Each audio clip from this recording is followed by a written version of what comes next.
Kalau pelaya tu hane hada tu le wala tala tu pu ke la te mai puli pone. Ko whakahakoi e whanawanga ke wangahoni we ke māmai au nei. Taki ai e ke kafo ko Colin Tukuitonga e tau whanawanga nei. Ko ia ne taki ai e whanawanga nei, ko e ke kafo ko Colin Tukuitonga, moi hana tau manatu ke liwa nono foki ke tau puhala ke langa matai, ke langa ki hake e whakaongaanga, moi puipuianga he wangahoni we. Koe tau wāwhiang whamahiwa e ka hoko te tūru kei kua whakatū he matakau kawhalatahe lalo langi moi whakahingoa koe International Year of Indigenous Languages ke lari ka hake mō te halang matai ke osi hake tau whakaongaanga e tau wangahopi he lalo langi katoa tungi mga we si manatu mo ia whakatū tala moi matakau he whaakotama he nega ke whono la kawhalataha ke kisia koe hawhi tau mena tau tūru kwa lata ki tausi ke lawhi atu ke he tau mena kowhita he tausi tuai he tau matakau ke kehe ke langmatea ke mga niwe. Hea ia ke whamatalanga he awhangianga he whono, ko lata tuai ke whaipuhala fōu ke whakatūtala ki ai. Whakakese fōki whaluhana tau manatu ke he tau mena ke ononu atu ki ai, ke tau ngāhu i mua. Haka non ke ko lata tau tūru ke whai tausianga mai he kamataanga he aonga whamahani, whai he aonga iki, whai he aonga tokolunga, whai he university whakaonga anga pihira ha. Haka mga neonono he New Zealand. Tokolimbo tokono e aonga kamata whakamama ha. Ka usi nere nei a ko usi te e whimene whanau ki oke. Si lata tau tūru ka hake tau usi e whakatokotoko pihira tau ngahua ke moua dalang matai mai mga hau. Ka lata tūru ke kau whakalataha e tau mena ne tau usi niwe. Tau mene tau si New Zealand, tau mene penukin tau muta kau i ne whae kamata i Australia. Ke kau whakalataha ha, kai ka tau se e ononeo he kōsi e USB. Ninga ngā hoa e whanau New Zealand au mai ki tau se. Si lata tu tūru hake onono ko whai, ko hingo e puhala ke lang matai ki tau whanau fuata niwe ne nofi New Zealand ki tau se taha mena pehena haka onono ko lata e whai o me longa pia fuki ka hata ha University of Kalana poko Waikato. Tu whangamana pia hako ne manak ke whakatutala te tūru ke hako e onono linga uka i tau whanau fuata niwe na nofi New Zealand ke mai ki tau se kōse USB. Koe whanoanga ki he wangahau niwe ne whakahoko ai ki he whale tolo he Millennium Hall, ne whakatoka ai he whahinga hua whakakotama he motu, au loa ki ai e tau whaiaonga he tau aonga he motu tipihia, mo e tau whaiaonga he tau aonga wangahau niwe he motu ko New Zealand. Ko Esther Pavihi, My BCN News.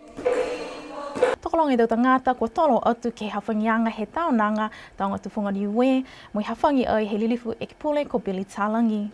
Ke whalofa me e tua ke nau tolu. Mo e pehe atu ke mga nei. Kua whiawhia lahi au ke hawhangi e taunanga nei. Ke he pouri he pone whaule.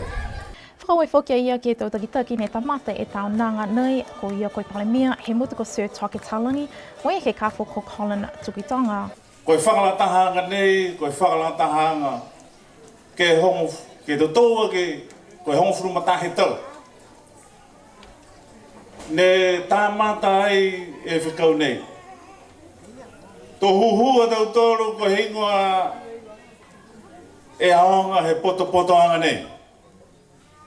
Anei ne toka ki mua ha tau tōru. Ko e tau taonga he motu nei. Ko e tau taonga ne tutupu hake ki ai a tau tōru mai he tau tupuna ha tau tōru. Haia kua moa ai tari mai he tau mga harana. Ke he takitake he kautū, ha tau tōru, ko e lilifu parimia Toke Talangi. Mo e taha he tau pulotu ha tau tōru motu, Colin Tukuitonga. Ke moa e whakawhitu ianga, ke tau niwe ne no nofu ki fafu niwe si bihia ke tau niwe ne nofu ke motu nei Lahi foki e whakamawhana he ke pule ke tau whanau ni wene no nofo atu ke he tau motu ke whaonga halau tole tau tālene mo liliu moi ke whakise ke motu. pese kua asi hake tau momoi ke tau motu ne no nofo ia lau tolu liliu mai lau tolu mo tau taonga he tau motu ia mo manako foki mo loa foki lau tolu e tau taonga he motu ha tau tolu si whakawelahi ki amtoru, koe tau whanau ni we. Ne no nofo ke tau motu ke. Kua langa ki amtoru ke tau taonga he tau motu ia. Si lalafi e amtoru ki ai e anga whakamotu. Ka whamena ne mua ke tangata ni we koe wangahau. Koe wangahau ni we. Tō ki sia mo iloa he tau tangata, e whaulo tangata, po ke tau tangata, ke wangahau. Kua mana ki ai e taunanga taonga tufunga Niue Festival ke whausi ai he autulota pungi ke loto taone i alofi ke mga ho awhiawhi. Koe mame he au i ni awhi, ne hawhangi ai he uhukui e ke pule he Foreign Affairs ha New Zealand, ko Fletcher Taubutiau e ofisa whau he komisina tokolunga ha New Zealand ki Niue. Ne ka mata tālanga ai e ofisa whau nei, he tau kua mole mo i whakatupe ai koe molea tolu miliona tālā. Koe ofisa whakamua kua molea ai whitunga fulu e tau he whakaonga ai. Ke mai e hukui e ke puli koe ofisa pō nei, ko e ke ni mō taha whakamailonga ke panataki ai e whihanga ianga, hani si lani moni we, mo i tau mawheanga kua whakamoli ai he tau motu ne ua. Amana ki ai e hukui e ke puli, he whautu tala ai mo i whautu whono ni we, mo i tau takitaki ngā hua, tō atu whoki ke whakamatuaranga Anzac, pihia mo i whilawia atu ke tau whanawanga he tau uru whakatonu, he tau motu he Pasifika, mo i tau tangata pisinisi. Toko tōnunga whuluma wale e tau takitaki ke tau whahi whakaakotama he atu Pasifika, kua hoko mai ai ke motu ke lata mo i taha whanawanga he tau uru whakatonu he tau whahi whakaakotama he atu Pasifika. Koe hingoa he whono koe Pacific Heads of Education Systems meeting, le whakahoko ke taki ue tau ue tau ka hasi whakahoko moia.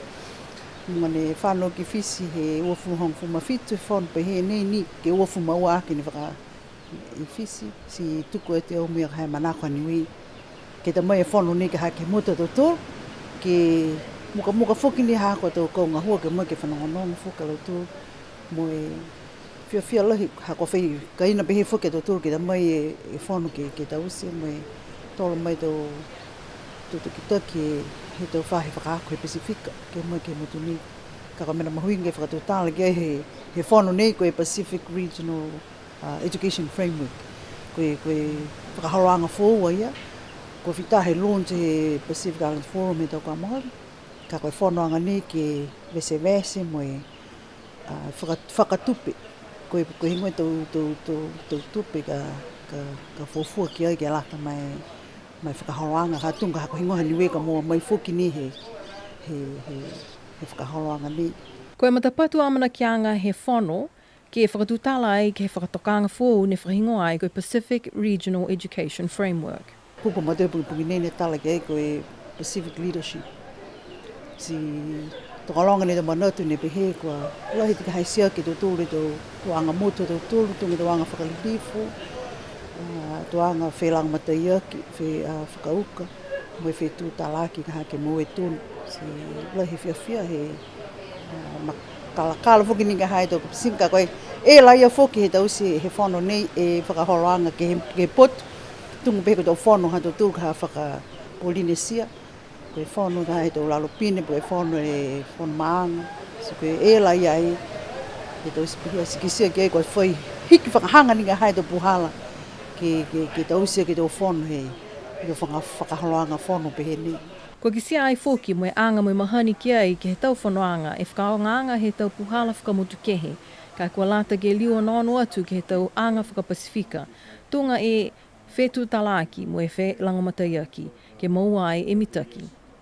Ko Esther Pavihi, my BCN News. Koe tau nei kua whai hikianga ai ke tau lilifuanga ke whamanatu ai e whakaroanga Anzac. Mauanga ia ni ke whakahoko ki loto alofi ke kamata ai he hawhi matahala hawhi lima he pungi. Pehe mai e tūtaki he matakau Anzac he motu ko Hagen Siosikefu, tō whakahoko ni e tapua kianga mo e whakaholoanga he Dawn Service. Kua nā kai whai tapua kianga paua ki ai tunga whamahani he tau nei. Kua mana ki ai he kui ki pule, Hani Silani ko Fletcher Tabuto, mo lilifu ki pule haniwe ko Billy Talangi ke whai whakamatalaanga mai aho.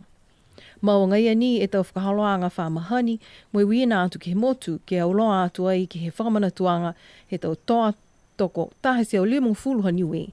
Ni fua ki halo tōla tau momui ke he whilakuta ki anga whakamua he lalulangi, mo e tau whilakuta ki ni mumui mai.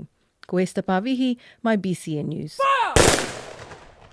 Tai matakau ne whaingoa koe Polynesian Creative Mamas ko whenanga mai ke motu ke lata moi whakaakoanga si vaivai whakalata moi matakau he tau mato whiwhine he motu Niue National Council of Women i Makini. Si whakaui au ke he hātau tōna mo tau whene ko salafu. He manatu e matakau he tau whene he motu. Ha koe manako ha lau tōru e matakau he tau mo tau whene a tulunga ke hohoko mai he mga tōnu nei ke he wahatapu he tau whakawhiawhianga nei hātau tōru ha he tau tuwhunga. Si koe mena e ne manako lau tōru ke mua ta mga ko mai lau tōru me tau usi e whakaonga lau tōru mga honi o mai ei. Ke tau usi e tonga hoa lima ki mua atu ni ha koe manako lau tōru ke whakakisi e puhala hako. He tau usi anga he tau si voi e kamata ni kamata anga koe tau ia whiwhi, sino whiwhi, ne kua hako ke tau usi he tau aki tau si voi. So ke kamata mai anga ia, koe whikau nei ta mai whafo ke tau mata whiwhine. Whiwhili he mata whiwhine ko salafa e mata kau lahi he motu. Ke whakahu mai e whikau ke iloa whake ia ta mata kau te ki tahe tau maanga. Ka ko pihi e whiwhili anga tau mai. Si whakau e lahi au. Whakau e lahi au ha koe anga ia.